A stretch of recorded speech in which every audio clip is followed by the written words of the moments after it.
So here we are at Brookstead at our tillage trial site where about 2 weeks ago we put down some replicated trials with a horse tiger, and here's the strip. We've got 3 replicates.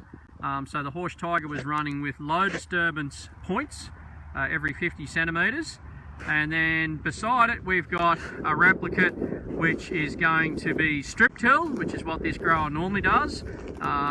3 metre tram lines, 16 row, 30-inch configuration, and then we're going to have a third tram line over there which is going to be zero till. So we'll have zero till, strip till, and we'll have the horse tiger replicated 3 times, and we're going to put some moisture probes in here next week to basically get an idea of moisture in and moisture out.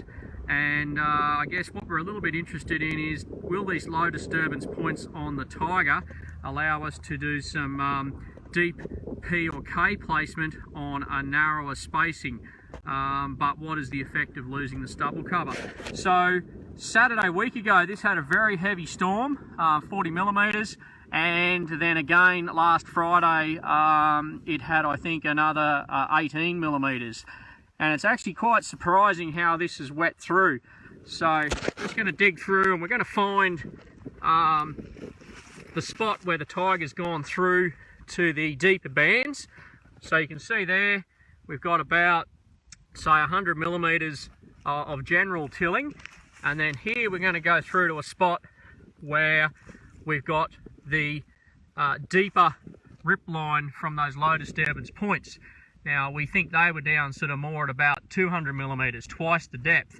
And what's quite interesting is, from those storm rains it has wet through, but if we go here, it's a little hard to see, it's actually quite wet in the bottom of those deeper rip lines. So effectively the water has congregated into those lines every 50 centimetres.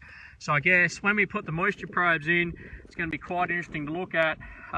Do we get faster infiltration to depth, as long as we don't get any surface sealing? But obviously with the loss of stubble cover, are we going to get higher evaporation? So we go through again to a profile where we've got our normal depth, and then somewhere here we'll find the next deep rip line. You can see the soil getting much wetter there again, where that storm rain has congregated to. And that's the bottom of our next deep rip mark there. So going to be interesting to see how that compares. We go next door here. This is zero till. It's yet to have a strip till treatment.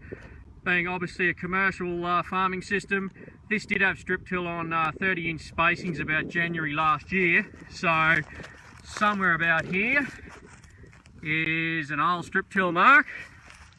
Now they're going to be left alone in the zero till. That will redo these strip marks. So that's a historic strip till line, and then as we go across we're back into